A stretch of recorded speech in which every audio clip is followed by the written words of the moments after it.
Buenas tardes, espectadores. Hoy tenemos un nuevo programa del ámbito cultural. En concreto nos vamos a adentrar en la manifestación artística del pop art. Dentro vídeo. El nacimiento del pop art se debe al reflejo de unos años difíciles. La cultura de la posguerra. Recién había terminado la Segunda Guerra Mundial, el mundo en sí se encontraba dividida en dos sectores, la URSS y los Estados Unidos. Se trataba en realidad de una guerra ideológica, diferentes maneras de percibir el mundo.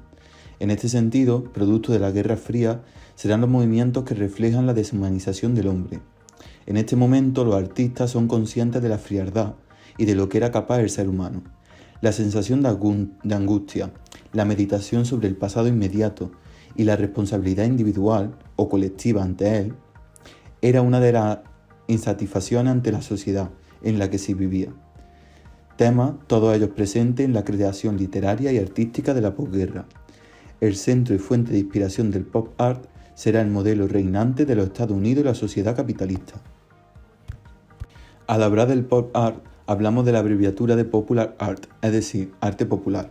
Al tratar el origen, se puede decir que se encuentra en el Instituto de Arte Contemporáneo de Londres a principios de la década de los 50, en la que los autores conocidos como Hamilton, con su obra, ayudaron a acercar a la población al mundo de las bellas artes. El término surgió en este contexto y el adjetivo pop era la contracción de popular. Así, el pop art tiene su origen popular del público al que va destinado. En este sentido, el pop art se encontraba condicionado por la inclusión de los medios de comunicación de masa en la sociedad, la aparición de las estrellas del cine y del espectáculo, el uso de las nuevas tecnologías y la cultura de consumo, rasgos que incidían en un arte cercano al pueblo a través de los elementos representados en las obras.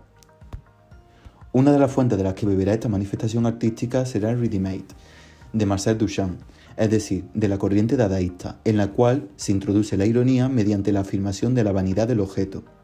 El movimiento tiene su nacimiento en los años 50 en Inglaterra, partiendo del principio conceptual del ready-made de Duchamp, el fotocollage y la pintura fluida. Así pues, surge el primer grupo de pop art londinense llamado Independent Group, conformado por intelectuales y artistas europeos como Hamilton o Mick Hale.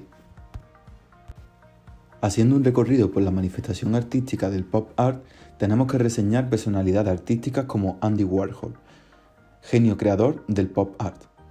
Nació en 1928 en Nueva York, un artista plástico y cineasta estadounidense, desempeñó un papel crucial en el nacimiento y desarrollo del arte pop.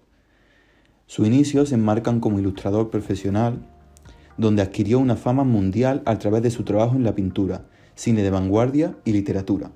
Andy Warhol se encontraba muy ligado a los medios de comunicación, aspecto que ayudó a aumentar su notoriedad pública. Warhol era hijo de inmigrantes eslovacos instalados en Pittsburgh. Su madre fue una importante figura en el desarrollo de su carrera artística, ya que fue su pilar fundamental y acompañante hasta su fallecimiento. Desde muy joven, el artista mostró una serie de inquietudes por el mundo del arte, trasladándose a Nueva York para dedicarse en él, en concreto a la ilustración comercial. En estos momentos, donde el expresionismo abstracto dominaba la escena artística, Warhol quiso buscar un estilo completamente distinto a través de su experiencia en la publicidad. Adentrándonos en la obra del artista, tenemos que destacar obras como La lata de sopa Campbell. Se trata de una de las primeras obras que tenemos de Andy Warhol en relación al movimiento artístico. Una obra compuesta por un total de 32 lienzos, con cada una de las variedades y sabores de la sopa Campbell, lienzos expuestos en el MoMA de Nueva York, Estados Unidos, con la técnica de acrílico. Para Warhol, el arte era un juego, no un estado místico, y según él, el arte debería estar al alcance de todos. Esta obra se entiende desde la perspectiva que los productos en masa eran vistos por el artista como arte. Su obra en Europa fue calificada como una sátira y marxista al capitalismo estadounidense, pero en realidad lo que el artista buscaba era inspirarse simplemente en lo que consumía o le gustaba. Junto a la anterior obra encontramos Elvis Presley, de 1963, una obra custodiada en el actual Museo de Nueva York, realizada bajo la técnica del grabado a la tinta. Warhol experimentó con todas las técnicas y los iconos de la grande cultura americana, siendo uno de ellos el músico y actor que mostramos a continuación. El artista nos presenta al representado en una imagen que parece una superposición de fotos, pero en realidad se trata de una especie de efecto aludiendo a una sociedad de imágenes y símbolos. Vemos que se encuentra vestido de pistolero del Far West, tal y como aparece en una de sus películas. Este efecto Warhol lo hizo usando un material tan industrial como los sprays aerosoles, con los que se pintaban los coches. Es cierto que el artista se sentía identificado con el rey del rock and roll, ya que se trataba de un personaje de orígenes muy humildes y que gracias a su talento musical llegó a convertirse en un ser adorado por las masas. Por último, nos encontramos con las cajas de brillo, de 1964. En 1964, el artista participó de manera individual en una exposición de Nueva York, en la que presentó las famosas cajas de brillo. Según apuntan algunos investigadores, en realidad el artista no expuso cajas de esponja, tal cual, sino que se realizó un modelo de su envase idéntico al original, pero en madera. El artista expuso un palé de cajas amontonadas con un total de 24 envases, revolucionando así la plástica postmodernista.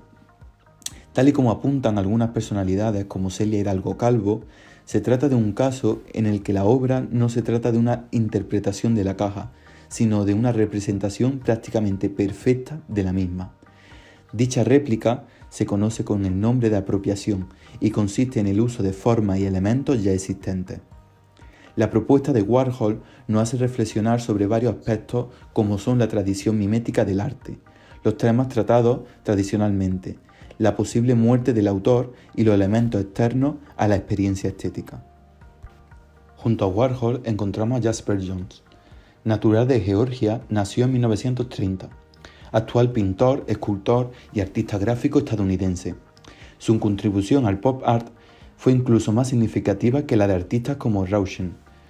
Johns utilizaba para sus pinturas objetos y motivos que cumplieran las tres cualidades fundamentales: ser familiares, bidimensionales y simples visualmente.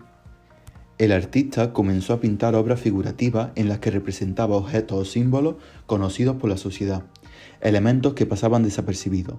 Su objetivo principal era el de conseguir que el espectador se detuviese frente a ellos y lo observase desde otra perspectiva, desde una visión artística. Para ello, el artista descontextualiza el objeto representado, como es en este caso de las tres banderas de Nueva York, y visualiza una bandera en las paredes de una galería de pintura. Por otro lado, esto lo consigue a través de la utilización de técnicas como la combinación de la encáustica y el collage, otorgando una textura llamativa a la obra, casi podríamos decir tridimensional. Junto a ello encontramos latas de cerveza de 1964. El artista colaboró con otros artistas como Andy Warhol, y esto le ayudó no solo a dar un impulso en su carrera, sino a continuar su investigación y su aprendizaje. Así, encontramos esta obra, donde el artista buscaba las diferentes maneras de ver un mismo objeto a través de diferentes disciplinas, ya sea el grabado, la escultura e incluso la fotografía. Estuvo profundamente influenciado por el artista Marcel Duchamp y su contexto del ready-made, un objeto ordinario producido en masa que el artista selecciona, elimina su función y declara ser arte. Esta es uno de sus ejemplos. En conclusión, hemos visto la obra de Andy Warhol, cual máxime era representar aquello que veía, unido a recursos que empleó hasta la saciedad, como la repetición, que tenía como objetivo restarle importancia a la imagen, con el fin de causar indiferencia en el espectador. Podemos sacar en conclusión que el artista fue capaz de encontrar belleza en el mundo cotidiano, algo que es difícil de entender si miramos con la perspectiva de la historia del arte tradicional. En este sentido, en una sociedad que se intentaba recuperar de los estragos que había causado la Segunda Guerra Mundial, Warhol supo plasmar el optimismo de esos años. En contraposición, hemos visto a Jasper Johns, que a diferencia de Warhol, elabora su obra cuadros mediante técnicas artesanales antiguas con un requerimiento de un trabajo laborioso. A diferencia de Warhol, el artista plasma el arte como objeto alejándose de las imitaciones calcadas de la realidad. No obstante, ambos artistas presentan similitudes, y es que los objetos e imágenes que están presentes en su obra lo introducen al mundo del arte y rompen la barrera que separa a esta de lo cotidiano.